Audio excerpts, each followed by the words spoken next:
In this video, we're going to show you the ins and outs of how Inspector Toolbelt works, how to set up your account, set up your inspection templates, how to use your Inspector Toolbelt app on site, and how to produce a report, the whole 9 yards. If you're looking for just a basic overview, go to our basic overview video in our YouTube channel, and that will show you just the basics of where things are. This video is going to be a little bit longer and a little bit more granular. To start off with, though, keep in mind that we're always adding new features. So you will likely not see all the features that are currently on Inspector Toolbelt in this video. If you have any questions and this video has not been updated, just feel free to contact us. Click here for our knowledge base, and that will show you videos and little tutorials on how to use any of our features. You can also email support by clicking this button here.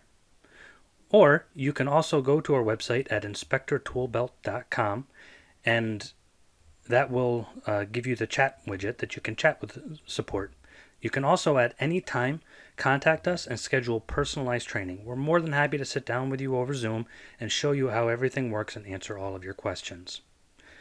As we go through this video, also keep in mind that you may want to know how some other feature works while we're talking about a particular other feature. But please be patient because there are certain things that you want to know before we show you how another feature works.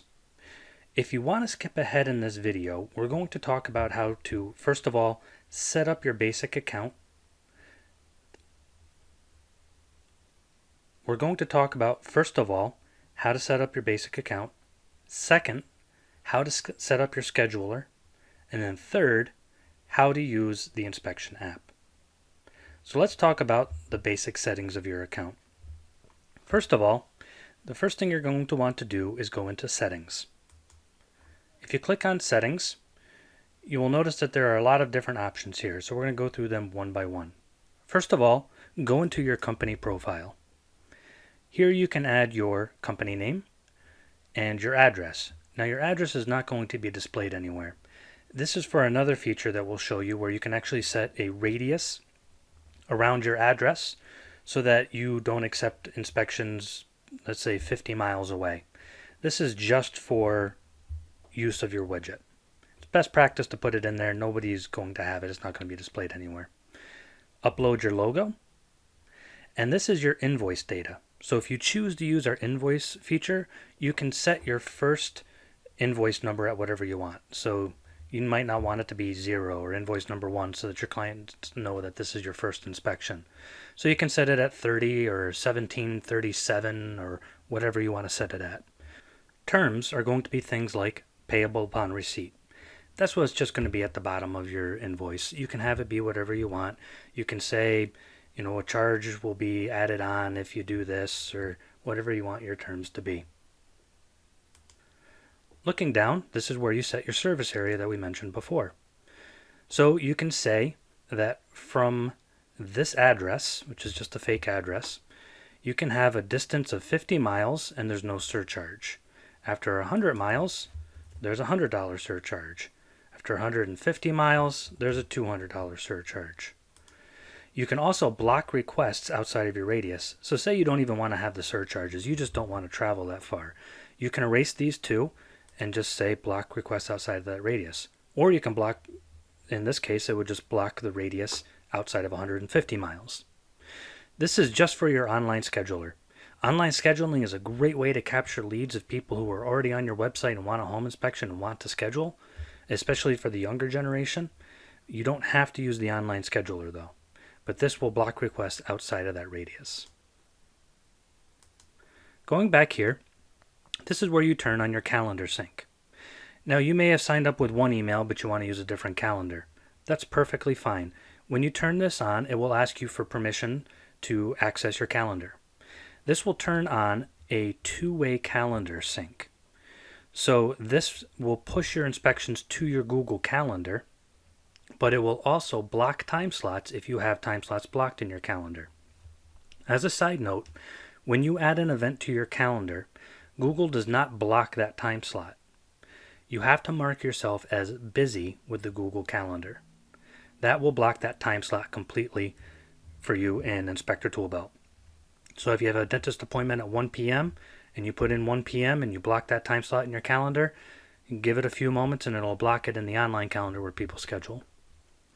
Auto approve is a feature that some busy home inspection companies like to have. They don't like to review the information and make sure the person is someone they want to work with. They just want the schedule to do itself. So auto approve is when anybody schedules their inspection online, it will automatically approve that inspection and push it into the calendar. If you have this off, it will come in as a request instead, and you have to manually approve it. This will turn on the client agreements option. Turn that on, and it will automatically enable the agreements. And we'll show you that in just a little bit. Client invoices will turn on invoices. So if you choose to use our Square integration, it will send your client a link to a Square invoice, and they can pay right there. And you can have it go out before, during, after the inspection at any point that you want.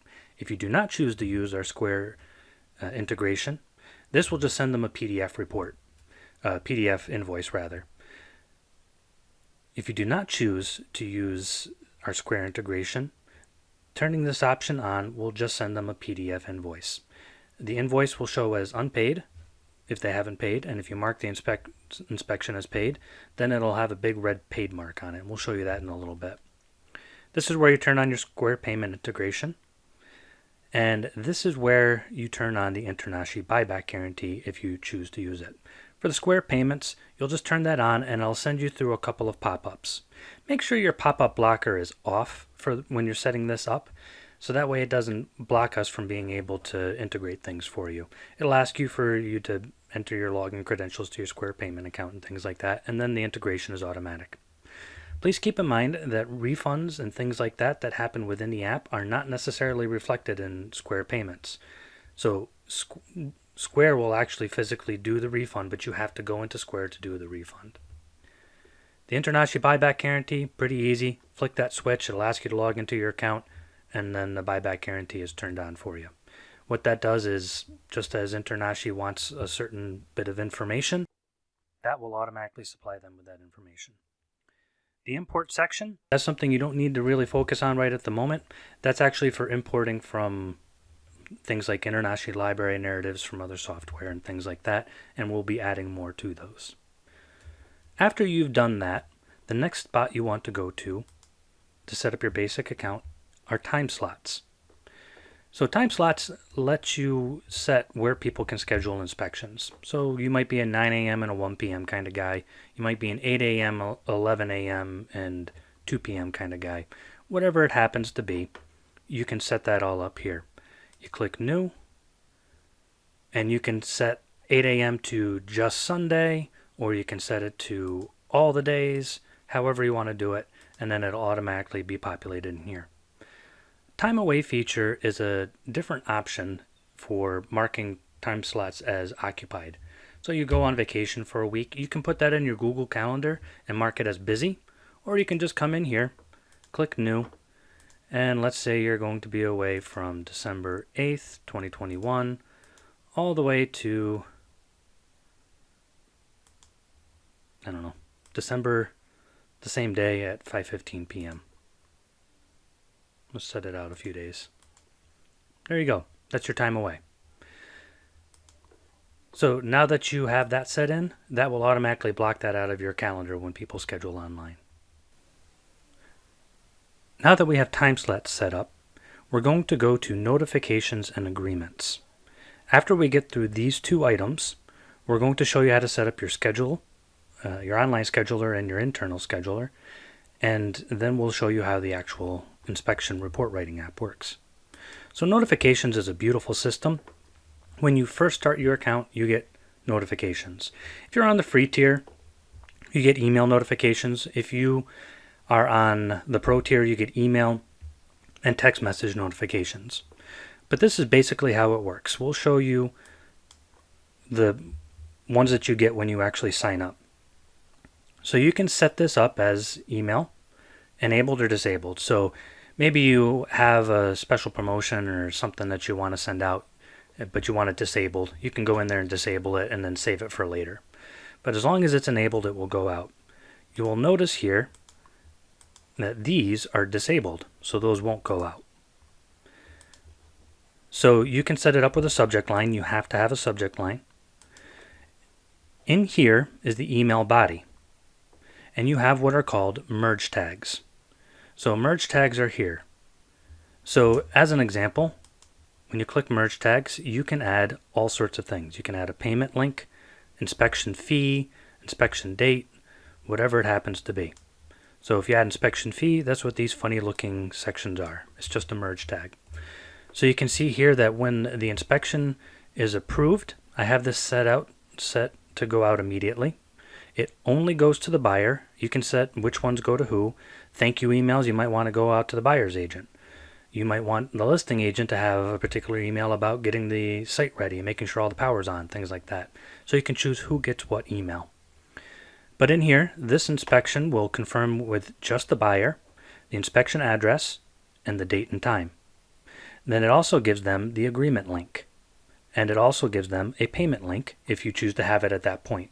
Some people like to set this up so that an hour before the inspection or an hour into the inspection, client gets the payment link. Whatever works best for you. When somebody replies to this email, it will go to your email address. So that's a great thing. With the text message, because of federal laws and regulations, the reply does not go to your phone. So that'll be a no reply phone number, but the email, yeah, if they reply to it, it goes right to your email, and that's a great thing. Here is where you set up, as we showed you just a moment ago, where things go out, or when things go out rather. So you can set it up to be 3 hours after the inspection is approved, 1 week before the appointment, when immediately, whatever you want it to be, that's when it will go out. A feature that you don't see here that we're actually releasing this week is a new notification center where you can actually see who received what notification already and the ability to resend that email or text message again. So say you had a client and they gave you the wrong email address and now they give you the right one, so you change that and you go in and you resend a notification.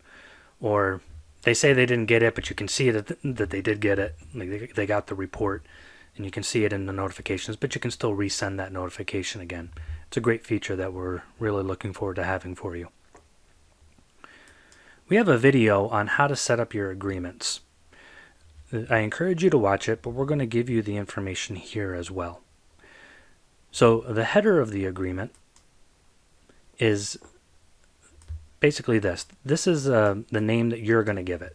This is not something that the person is actually going to see. The heading is what your client will actually see.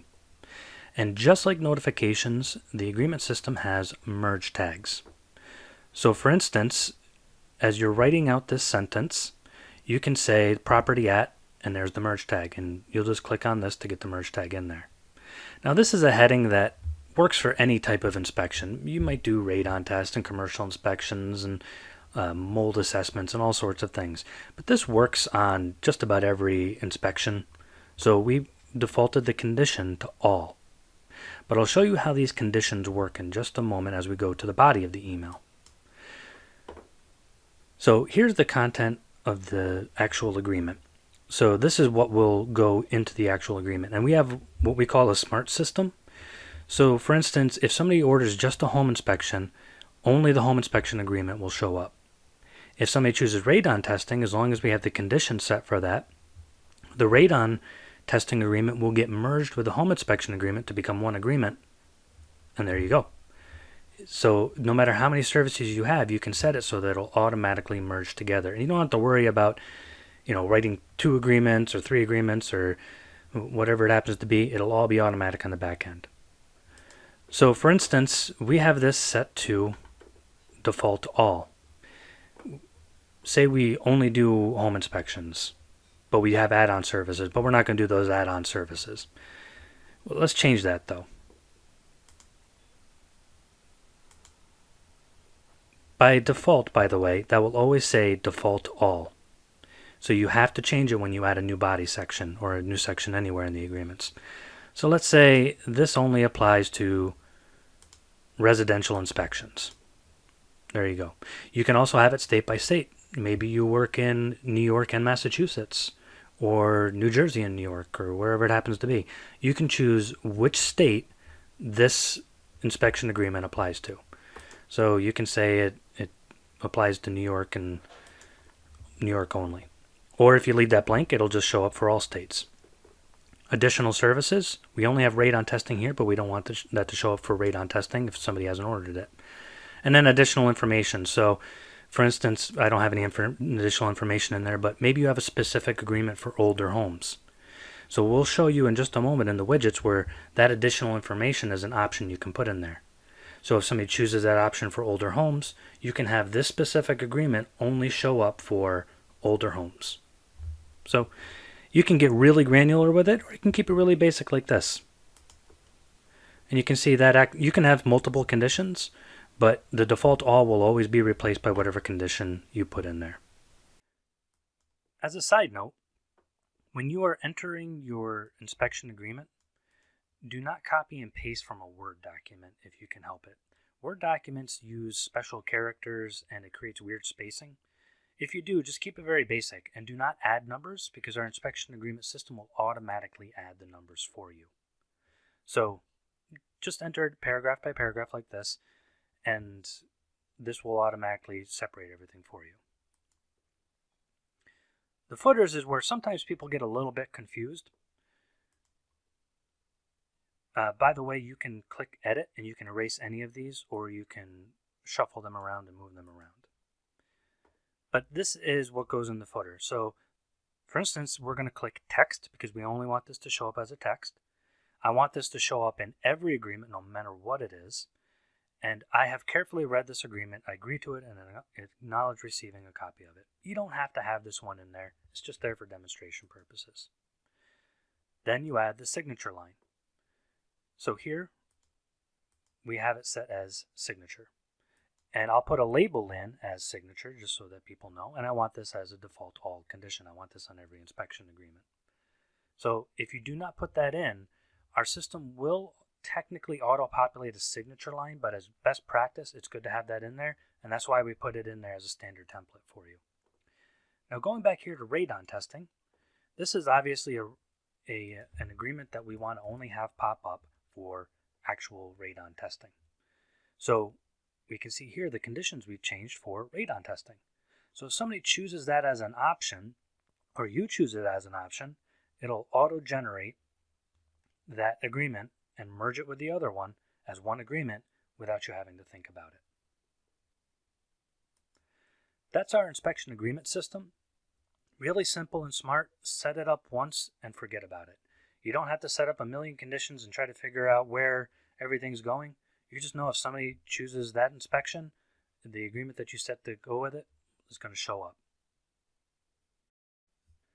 So we're going to jump ahead just a little bit though, because you're probably wondering what this looks like on the client side. How do they get the email notifications that we just showed you, or text message notifications? How do the links look? How do they sign? All those things.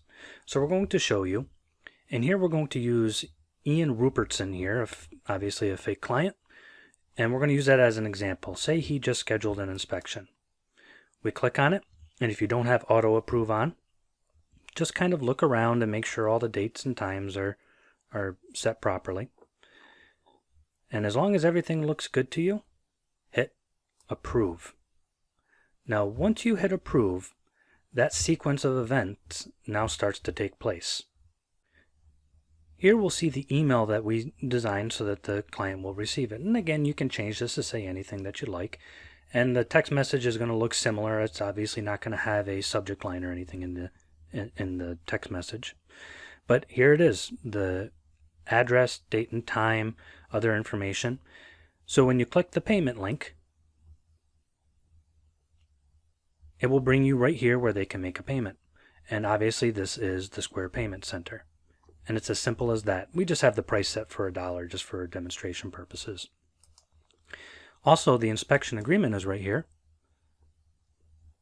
And as you can see, everything that we put in the agreement is right there. Here's the signature line.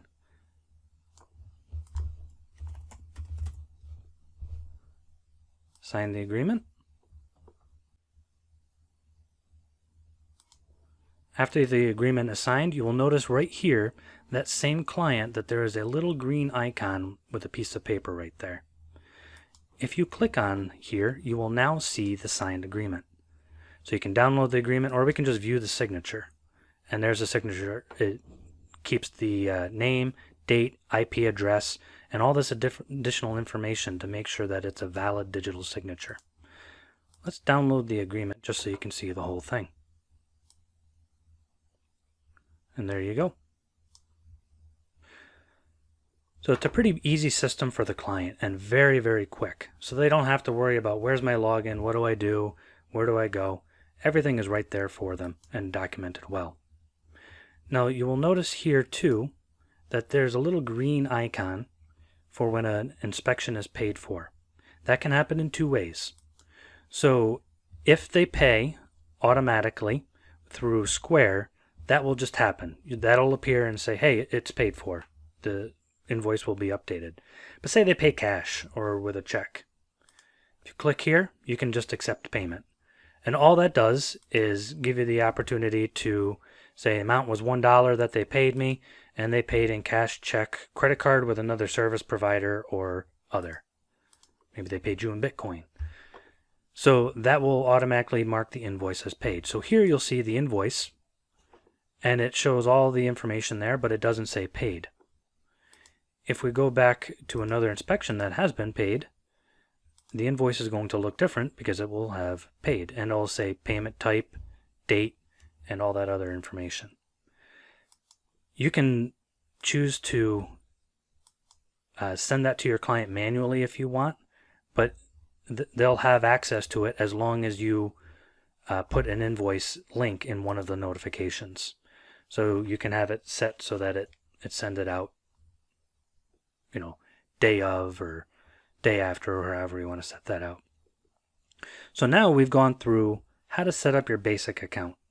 This gets you the basics of what you need. Now we're going to move on into the second part of our video, how to set up your online scheduler. So to do that, you're going to look at two different things, widgets and new inspection. So there's two ways to schedule an inspection. One, manually going into your app, which is super convenient. You can do it on your phone, on a desktop, wherever. You do not have to have an internet connection. Once you have an internet connection, it'll automatically update the information. But let's show you the widgets first, because you do need to set up a widget. So I'm going to show you an already set up widget, which is our residential one. You can have three types of widgets: residential, commercial, and additional inspections. We are going to be adding the option to have more widgets later on, but these are a really great start. So first of all, you pick which widget type it is, and this is minimum lead time in hours. So for instance, you might be the kind of guy that you don't mind a short notice inspection, so you only want 3 hours lead time, or you can mark it as 0. You can also mark it at up to 48 hours lead time. So you can say, I don't want an inspection unless I have at least 48 hours to know where it is and to get my stuff together. You can also choose, when people schedule online, to hide pricing. So maybe you don't want them to see the total after they schedule. You want that to happen later on. You can do that. Click that and it'll automatically hide the pricing. We'll show you how the widget works here in just a minute. So you're going to choose a property type. So single family, multifamily, and townhouse, for example. And you can add as many as you like. Maybe you have a lot of apartments or whatever. You can add as many of these as you like. So you can add a time to it, which is important to do because you might want 4 hours to do a multifamily. Great. But you might only want 2 hours for a multifamily. So if you have 4 hours blocked for a multifamily, that might block your next time slot, but you don't want 4 hours for this. So you can say a single family takes you 120 minutes, 2 hours. Multifamily takes you 240 minutes. And townhouse might only take you 90 minutes. So you can also change the prices. We're just using simple prices here for demonstration purposes. And there you go. So those are what we call your base prices. So now you might also do price per square foot or pricing tiers. I'm going to show you both. So if you do price per square foot, you might want to set your base price at 0, because it'll add it together. So your time per square foot, you can leave at 0. If you know that it's going to take you, about 2 hours, you can kind of play with that as you see fit. But what if your price per square foot is, let's say, 50 cents? There you go. So in this case, if you had a 2,000 square foot house, it would be a $1,000 inspection. Hey, great for you. Probably a little bit high, so maybe 25 cents per square foot. And that would be added to the base price. So that would be $501 in this particular case. So just be careful with that. If your price is coming up too high, you might want to change your base fee. Now, maybe you don't want price per square foot. Maybe you want pricing tiers. So this is a great way to do it. So description under 1,000 square foot or 1,000 to 2,000 square foot, you might not add any time onto that, but you might add an extra $50 on for that. 2,000 to 3,000 square foot, that might take us an extra 30 minutes. And then, we add extra time on for that, extra price on for that too, maybe $70. And that will all get added on as variables. Now this is where you can upsell your additional services. So you can say a radon test costs $150 and takes 10 minutes to set that up. That's actual time added onto your inspection on site. So you can add as many of these as you want, and you can add custom ones. Maybe you do MFT foundation certs or other infrared, whatever might not be on here. Sewer scopes, all great services to add, but you can add as many of those on here as you'd like. Now, additional information, this is what we talked about before. Maybe this is a variable. Is the building older than 75 years? That might add on, for you, another 45 minutes at least. Because it adds on another 45 minutes, it's going to cost an extra $150 for an older home. So this also goes back to the agreement section. So if you want that to be a variable and you have special disclaimers for an older home, you can have that be a variable. Also, maybe you do mobile homes. You have special information in there that you want only to show up for mobile homes. Same thing. You can add or take away a little bit of money and have this come up as a special variable in your agreements. So we're going to mark this as done. And here's how the widget looks. Obviously, this would be embedded on your website, but this is only a residential widget. So we're going to say we want radon. We will enter the address.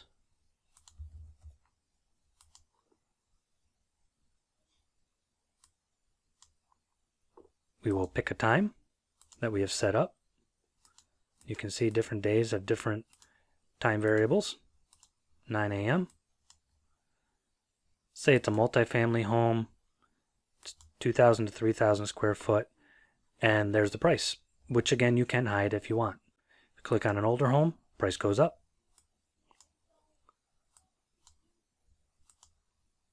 So we can add client information, add a note for the inspector,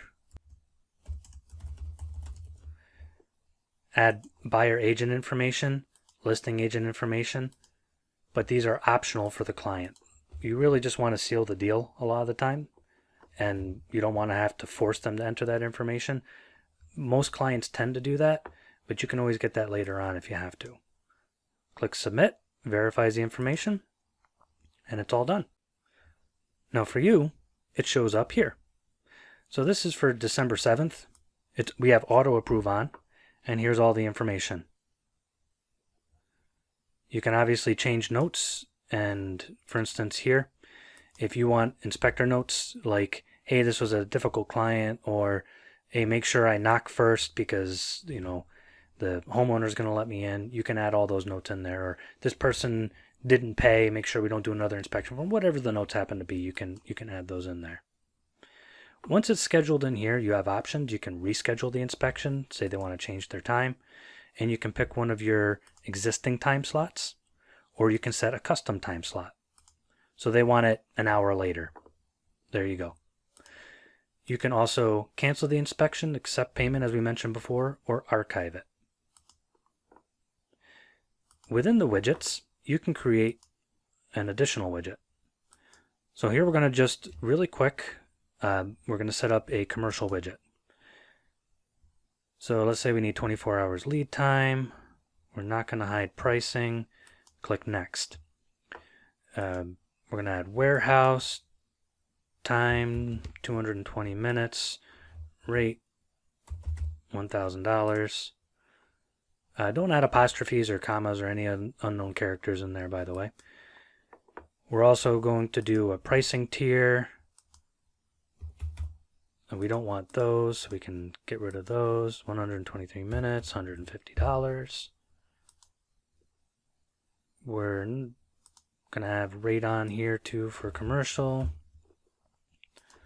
Make sure that adds 10 minutes. And we'll just leave that one blank. So great. You notice we have 3 widgets now. We have the residential widget and the commercial widget, but we also have what's called a global widget. The global widget allows the consumer on your website to choose which one they want. We did it this way because sometimes you want the residential widget on your home inspection website, but the commercial inspection widget on your commercial website, and you don't want the two to cross over. But sometimes you want both of them on there. It's the same thing with the additional services widget. You can have mold assessments and all these other things on there that you want somebody to schedule separately instead of an add-on service. So that would be the same case and allows them to choose between the 3 of them, in this case 2 of them. So there's 2 ways to add your scheduler widget to your website. You can copy this in text format and send it to your website developer, or if you're tech savvy, you can just copy and paste it into your website in HTML format and it'll automatically appear. Or you can click the I button and that will bring you to the link that we showed you earlier. So when you do that, you can just copy and paste this into your website into a button and it will bring your client right to this link. So those are 2 ways that you can add that to your website. The last thing we'll show you in part 2 of this is how to add inspection from within the widget.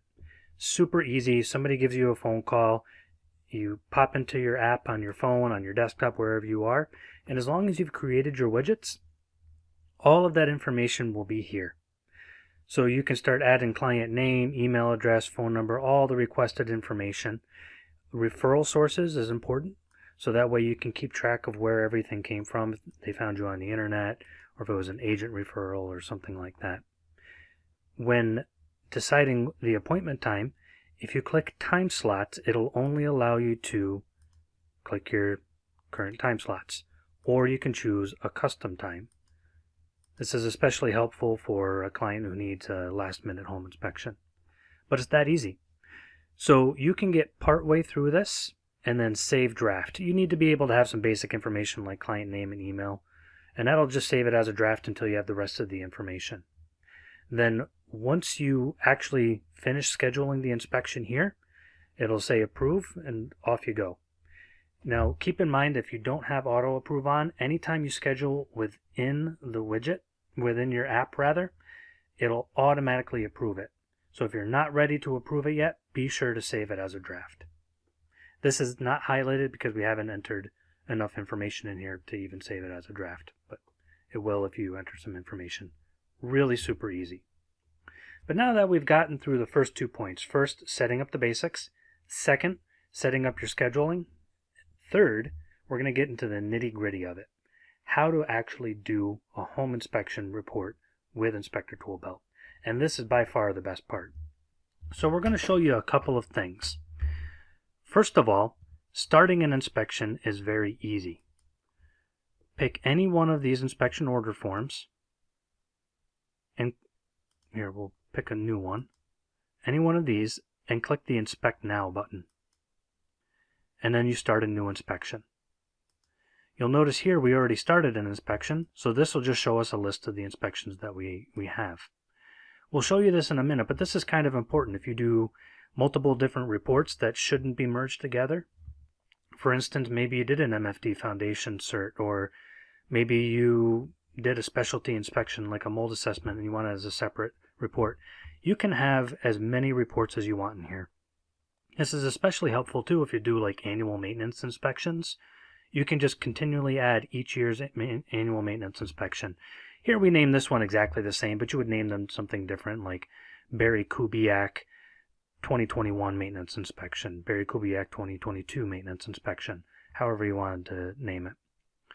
But before you get to that point, you need to focus on these three buttons: ratings, comments, and templates. When you first start off with Inspector Toolbelt, you'll have ratings and templates already built in there for you. You can use them, or you can make your own or completely change them. Here's the Itb Standard Rating. We'll show you how we have it set up. But if you click here, you'll see each one of the ratings has a description and it has a color code. So you have up to 4 color codes. This is basically just, functional item, whatever, everything's okay. This one's kind of a maintenance item, this one's a little bit more severe, and this one is just an informational item. Now, in the coming weeks, we're going to have an option where you can completely turn these off if you don't want them, and you want to write a completely narrative report. You can also rename the severities of these eventually, but this will all be a little bit different, but this setup itself will be the same. Now, take note that I marked the rating of F, which means functional, as default. You can give it a code, you don't have to, but you give it a name and a description. But we'll show you what this looks like in the report. So here all your ratings are up at the top, and all of their descriptions. So this kind of makes it easy for your clients to quickly look and see what everything means. We'll go back to the report section in just a little bit and show you how everything works. If you're writing a completely narrative report, you can just have everything be just the green color and just say note, or whatever you happen to want it to be if you're writing a completely narrative report. But you can change these, adapt them, and make them anything that you want. You just click New. So you will call this My Ratings. We'll add a new rating. So we'll say, maybe you want to say acceptable instead of functional. This is good. Be sure to give it a color code. And you only want to have defective as the other option.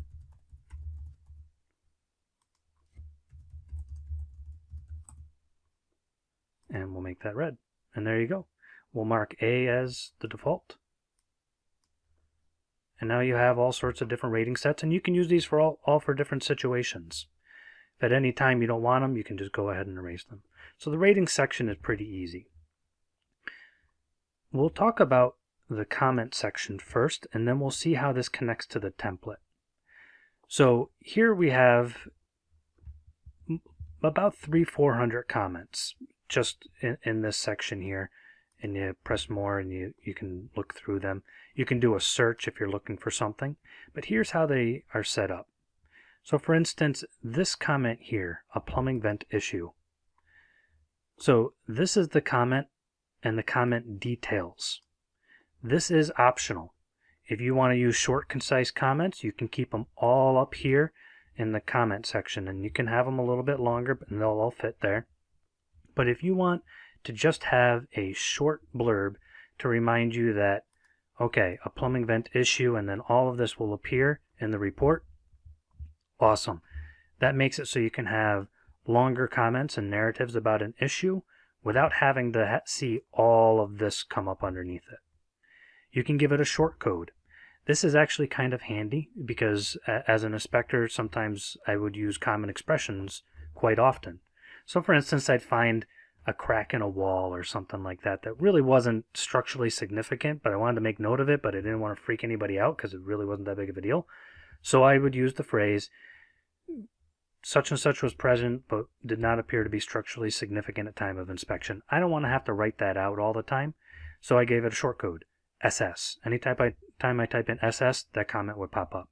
So it makes it a little bit faster for very common comments that you're going to use. These are what we call global comments. These can be used in any report, by just starting to either type any of the words in the comment or the short code. But there's an easier way to add comments to your report for common things, and we'll show you that in a minute, but this is just the global comments for the moment. You'll notice here that it has a button for a limitation. So a comment can show up in two ways in your report. It can show up as, hey, here's a defect, or here's the situation, or it can show up as a limitation. So for instance, we put this one in as an example. A fire was not started. So as home inspectors, we're not going to go out and start cutting wood and starting a wood burning fire in a fireplace. So this would show up as a limitation. It just shows up slightly different and makes a note that, hey, this was a limitation. Fireplace looked good, but we didn't start a fire. So you have that option if you'd like to do it that way. You can do comments like stored personal items limited the inspection and things like that. So here you can have as many comments as you'd like. In the next few weeks, we are adding a standards section, so you can actually click a button, and if you want to put the standards underneath the comment saying, here are the standards for this particular situation, and then the customer has it, that's going to be available as well. In the meantime, you can also just put the standards in here in your general comments, which is what a lot of our clients do. But we're just going to add that on as an additional feature for you. So now that we understand ratings and comments, let's look at templates, because that's actually going to make everything a little bit more clear in just a moment. So here are my templates, but we have templates already on the marketplace, we call it. So you can go in here and grab any one of these templates. You can rename them, make them your own, change them around in any way you'd like. So let's go ahead and take a look at an already existing template. Now this is what your actual we call it an inspection board. Very important to remember. The average inspection software requires 8 to 16 clicks to be able to add an item. Our software only requires you to click 6 times. And it's going to look this way on your phone, obviously smaller, or your tablet, or on a desktop. So it's always going to be consistent across the board. The average, which is 12 clicks of all the software, we save you 4 clicks and per item, or 6 clicks per item rather. Then over the course of 100 items that you put into your report, we saved you 600 taps on your inspection. That's a lot of time when you add it up over days, weeks, months, years. So this is a great way to do it. Another advantage is you could be on the roof and you notice something on the garage. You don't have to go out into a different section and say, oh, well, now I have to go into the garage section. You can just say, oh, I was inspecting the roofing material. Oh, it was on an overhead door. I saw that defect, but I don't want to wait to put it in there. And you just click on this, and then you're right back in the roofing section. So let's focus on how to set up your actual template. There are two types of cards. One is a information card, and the second is an actual inspection card. You'll notice that the inspection card has a circle on it. That's where the rating goes. So for instance, if we mark that as functional, it'll be green. But now if you mark functional as your default, when you're actually doing the inspection, all of those will be marked as functional anyways. It's a great way to save time, so you don't have to click through 300 items marking it as functional. You can just address the items that you find as you find them. So we'll just turn that off right now because we're working in template mode. So when you look here, this is an information card. We recommend that you set up an information card that has your name, company name, website, and this comes in the template. Make sure you add all of that stuff in there. You can even add a picture of yourself here or a couple of comments like, thank you for allowing us to inspect your home. We have this set up so you can add weather conditions and all sorts of things. That's an information card. The real only difference about an information card is it doesn't have a rating. It has a rich text field instead of an inspection text field. And you can also make it appear as a tab. So we'll show you what that looks like. So here we go on this section here. That's how it appears as a tab. So we have this disclaimer, we chose Set as Tab, Note to Client, Set as Tab, and it'll appear as tabs. And you can have as many of those as you want. So if you want to have a long list of standards of practice, if you want to have lots of additional information that doesn't necessarily have to do with the actual inspection defect or whatever you're talking about, you can just have 3, 4, 5 tabs up here. If you don't mark it to appear as a tab, then it'll just appear as a row with that additional information in there. So to make it an information item, you add a new item, label it, and then this is where you choose to make it an information item. If you don't click on that, it'll just make it a regular inspection card. So information item, and there we go. And everything is right in there. Now if we click Edit, click on that, and click on that card, and delete it, it disappears. We can also clone cards within the app in case you want to have more of them.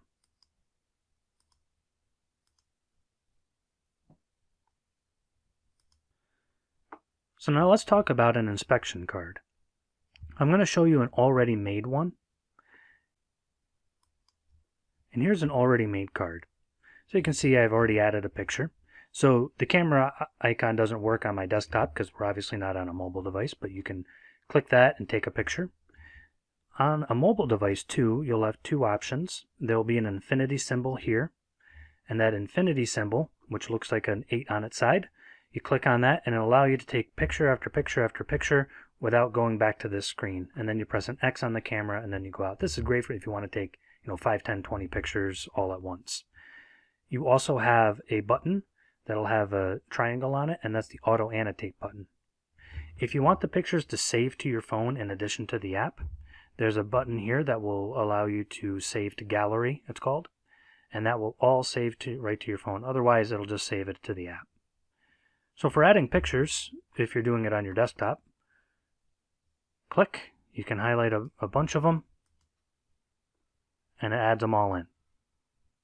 You can click on the photo, and then you can start annotating.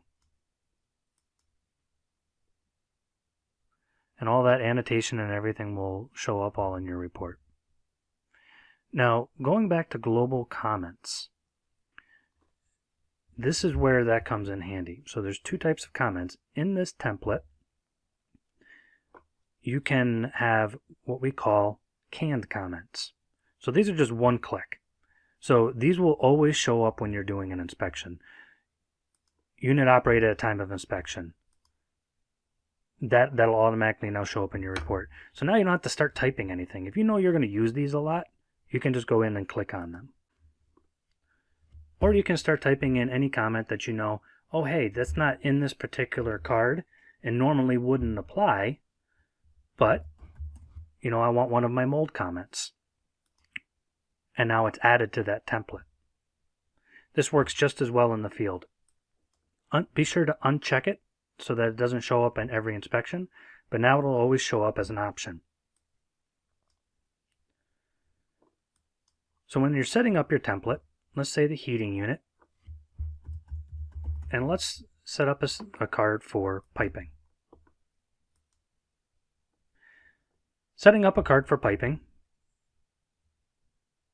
we would want to add our comments here, so we'll just use this just because it's an easy thing. Uncheck it, and now that's a canned comment. But you also have what are called attributes. Attributes are very important because it allows you to add information quickly and easily.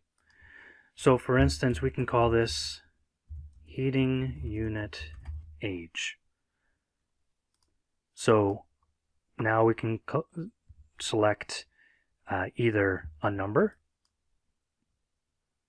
and we'll choose that. And unit would be years. So now when you're doing your inspection, you can type in 20 and it'll show up heating unit age 20 years.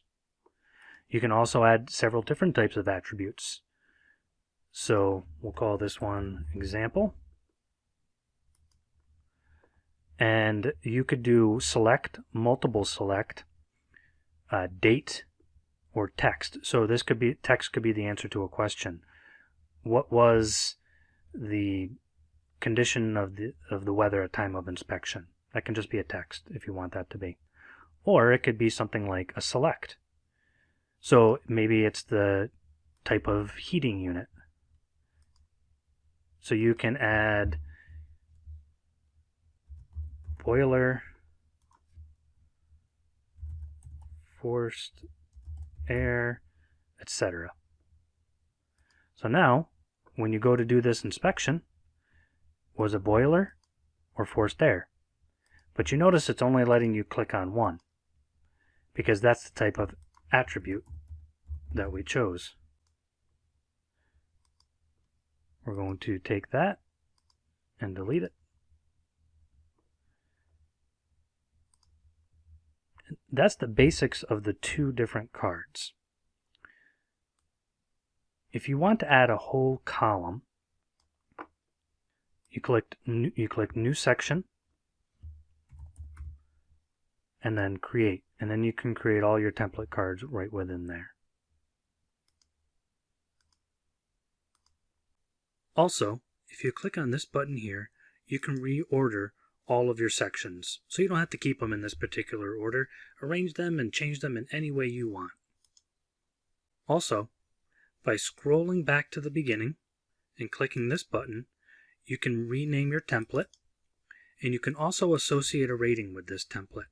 So here you can see any of your ratings that you want to associate with this particular template. So say you have a different rating system for mold assessments than you do for home inspections. You can associate it so that when you open this one, you only get your home inspection ratings.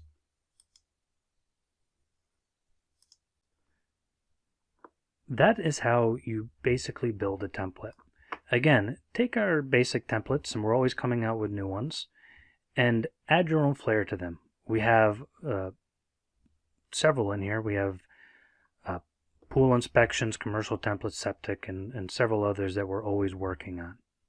But now you can kind of see how the templates have their own sets of comments for quick comments, but also global comments. As best practice, it's best to add your comments to global comments first, and then add them to your reports. Report templates, that is. So that way you always have them in both places. So how does it actually work when you're on site? Go to inspections like we showed you before. Click on the client.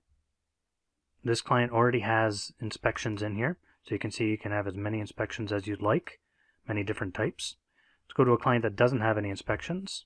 Click on the Inspect Now button, start a new inspection, and I'm going to choose the Itb residential template.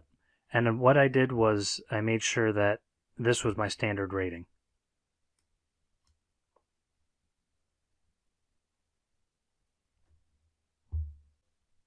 Once the inspection board populates, you'll see here, because we set functional as our default rating whenever we use that particular rating set, all the cards that can have a rating on them are set to functional. Great efficient way to inspect. I don't want to have to mark functional on all of these items if there's only one issue with a door. So now I can just go into doors, add the picture in the comment, and off we go. So let's say we're on the roof, and the roof is looking pretty rough. So we're going to mark it as a defect. Again, we're using this from the laptop. You could take a picture, or you can go to your phone's gallery or your desktop's gallery and get pictures. So we're going to add some pictures of the roof, and for demonstration's sake, we'll just take these three. We'll add those in, and let's say we just want to annotate something. Now, here are all my canned comments. So I can just say, deteriorated roof, active leaking was present, and if we choose these and there was additional information like we showed you before, that'll all appear. And a qualified roofing contractor is recommended to evaluate and estimate repairs, and done. Now going back into a different card, we'll mark this one as lacking maintenance. And just to show you the two other ways you can add comments, you can either add a custom comment, click on the green checkbox, and now that's a custom comment because sometimes you say something about a situation and you'll pretty much never use it again, and you just want to write a custom comment for that. Or with global comments, you can just type in any keywords and that comment will pop up from your global library. It's pretty simple, and you can just go through your entire inspection that way. The information cards, typically you don't have to touch those unless you find something that you want to disclaim at some other point during the inspection. Now to finish your report, after you've gone through all of this, click up here and you can actually preview your report before it goes out. But for this case, we're going to first of all set our cover image. So now we've set our cover image. Here you can reorder the sections. If you don't want these sections in the same order, that's fine. But we're going to publish the changes. Now you'll notice it has a checklist to make sure that we finished everything. And this is where you can actually send it to your client when you publish it. Some people don't like to do that right away. But if you've previewed the report and everything looks good, check that box and then off it goes. You can also add other emails. So if you have the agent, in this case there was no agent added to it, so it's not an option. But if there was an agent involved, that would be an option, and as long as you put it into the system or your client did. But in this case, we'll just say info@inspectortoolbelt.com. And let's say that's the email of the lender. Say, hey, the lender wanted the report. Not that that happens often, but just as an example. And off it goes. Then you realize before you send it out, oh, I don't want to go to them. You unclick it. Click Publish. And this is probably our largest template, so give it a second to finish publishing. After the report is finished publishing, you'll have a way to view the report in its completed state. So click View Report, and here it is. There wasn't much information that we added to this one, but when you choose your report style, you can choose to have these or not in the next coming weeks, or you can choose a different layout. But if you look here, everything that we added is put right into the report. It's a really easy reporting system. You don't have to think a whole lot about the report or the app in the field, which is why we made it this way. You can get everything set up once so that when you get an inspection order form, you click Inspect and off you go. Everything's all ready for you, and you can just adapt it to the way that you want it. Again, if you have any questions, you want additional information, or you want personalized training, please let us know and we'll be happy to help.